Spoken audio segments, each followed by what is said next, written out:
On September 21st, 1992, Radiohead released their debut single called Creep, and it was included on their 1993 debut album, Pablo Honey, that was released in February of the next year. It was a breakout single for the band, but it turned out to be both a blessing and a curse because it was not the song the band wanted to be remembered for. It also placed them in the grunge genre that was considered to be a slacker anthem along with other big grunge hits, including Nirvana's Smells Like Teen Spirit.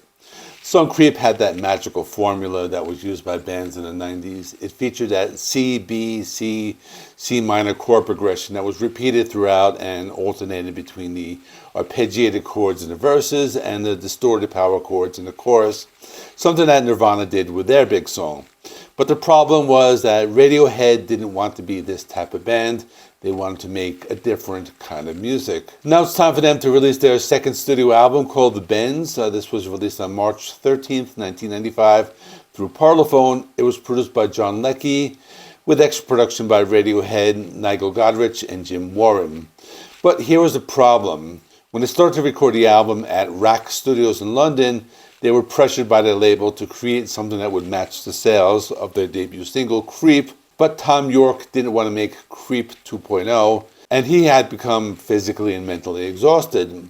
They even had to cancel their 1993 Reading Festival appearance, so the record company gave them 6 months to sort things out, or else they would be dropped from the label. So the band took a chance. They decided to do something different. They had some new songs, and they recorded a demo which had the working title of The Benz, which is B-E-N-Z.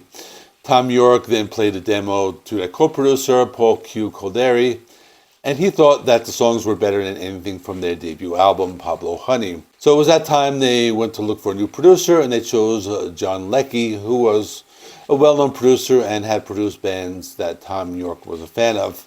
They had to postpone the recording sessions because their producer, John Leckie, was working with another band called Ride and their album, Carnival of Light. So Radiohead used that time to rehearse the songs. Afterwards, Radiohead were given 9 weeks to record their album and began the recording process at Lack Studios in London in February of 1994. The band had a good chemistry working with John Leckie.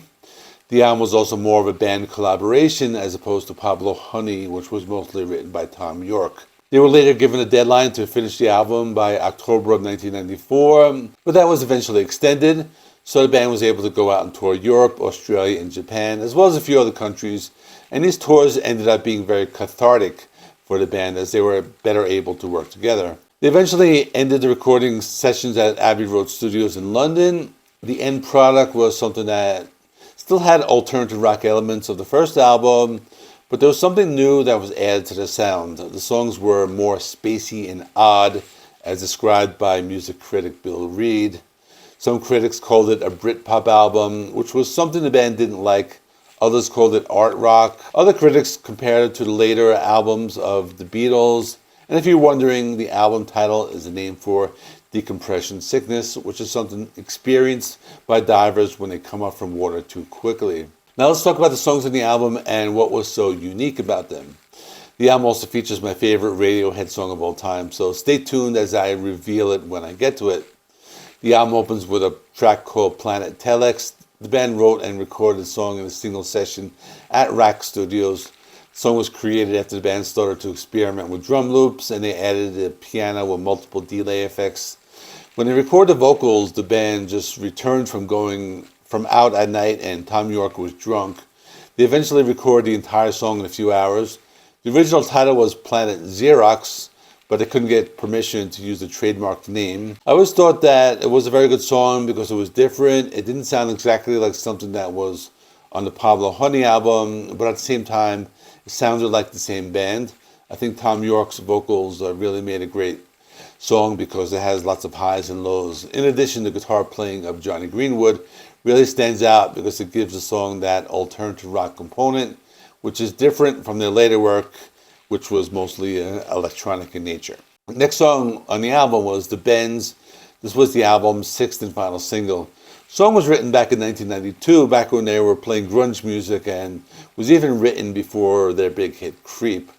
So you notice when you hear the big guitar chords in the first part of the song, it's more grungy. And this is also one of the songs that gets performed live the most. Song has 5 sections. It's one of the most complex songs on the album. People have compared this song to bands like Queen, the Beatles, Oasis. Tom York said he was even inspired by David Bowie.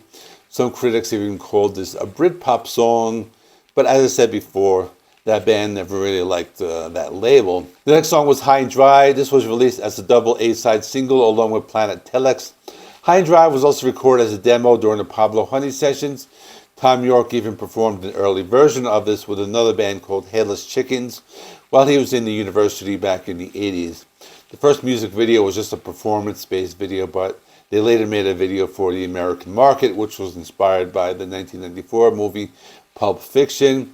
I've always liked the song as it was more of an acoustic rock song, and Tom York is able to sing in more of a falsetto style, so it is one of my favorite songs from the band. Next song on the album is another acoustic song called Fake Plastic Trees. This was the 3rd single in the UK and the first one in the US. The song went through a few changes during the recording process, but the final version was influenced by American singer-songwriter Jeff Buckley. Guitarist Ed O'Brien didn't like one of the early versions of the song and compared it to Guns N' Roses' November Rain. But I think the final product is also one of the best songs they've ever recorded. It's mostly an acoustic song, but they added some trippier elements to give the song something else to make it memorable. There's also an acoustic version of the song used in the 1995 film Clueless. The intention was to reach an American audience. After this is a deep cut called Bones that people don't talk about too much. I like it because it has a guitar with the delay effects, as well as this hard-driving bass guitar that carries the song's rhythms. In the meantime, Tom York sings the lower register. Sounds a little like Kurt Cobain, although you probably would be happy with me making that comparison. The song also has some distortion and feedback, and it gives it a noise rock vibe. Next song is called Nice Dream, in parentheses for some reason. And another deep cut that doesn't get talked about too much. Another track that shows up Tom York's vocals. I think this one reminded me a lot of the Beatles. It's mostly an acoustic track, but also has some orchestral parts that go along with the melody. I think the overall vibe of the song is a little psychedelic, but I think it's a good song, as every song on the album is very good. But also some weird moments in the second half of the song where they add these distorted guitars, and they just go full garage rock during one part of the song. After this is a song called Just. It's another single that was released after Fake Plastic Trees. The song features a very memorable guitar riff by Johnny Greenwood. The song begins with a strummed guitar, and one critic compared it to Nirvana's Smells Like Teen Spirit, something the band probably wasn't happy with. Another critic called it a cross between Britpop and grunge. I personally think it sounded more like the psychedelic period of the Beatles. There was a music video. It shows this man lying in the middle of a sidewalk and people walking by him, and the man is speaking, but they show it in subtitles, and then eventually people walk by him and then they lay down beside him. After this is a song called My Iron Lung, probably one of the best songs to date. The song was released back in 1994 on an extended play of the same name. Some critics compared it to Nirvana's Heart-Shaped Box, so you can see the band still struggled to escape the Nirvana comparisons. I really like the song because the first part sounds like an alternative rock song. Then there's another part where everything just goes wild. This is also song has a cool, hard-driving bass guitar rhythm, and it shows off Tom York's vocal range as he does some falsetto vocals in the song. Also some cool guitar effects on the song. So for example, Johnny Greenwood uses a whammy pedal to shift the guitar up 1 octave, and there's another part of the song where Ed O'Brien uses an E-bow to get that droning sound on the guitar. The next few songs are deep cuts, so let's talk about them. After this is Bulletproof, I Wish I Was.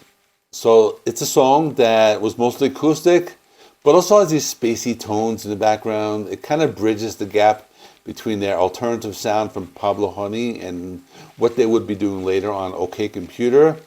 One of the songs that just drones along. It doesn't have any drastic changes in its composition.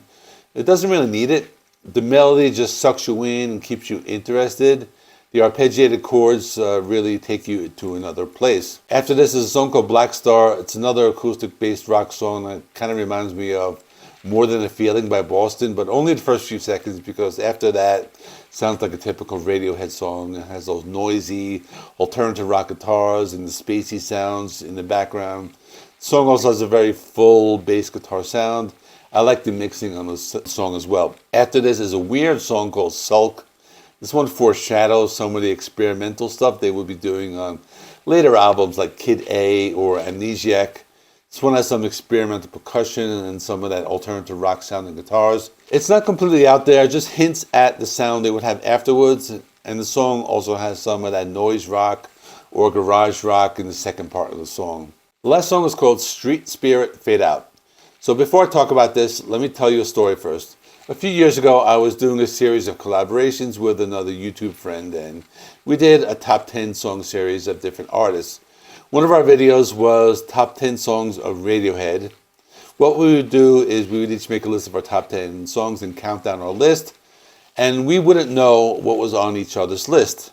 So I'm going to play a clip of that right now. We're up to my number one, and this one might seem a little different, but I chose a Street Spirit Fade Out from the Bends. Really like this song. It's just slow, laid back, really great like vocal performance. I think it's like one of his best. Really like the guitars, just has the clean guitars. Just kind of like slowly like builds up and it moves. It's kind of like a simple song, just very well written, very memorable song. And that's why I chose it as my number one. It's just one of those songs that, you know, I could always listen to it, and I like it more like every time I hear it. Right. Just really great live vocal performance.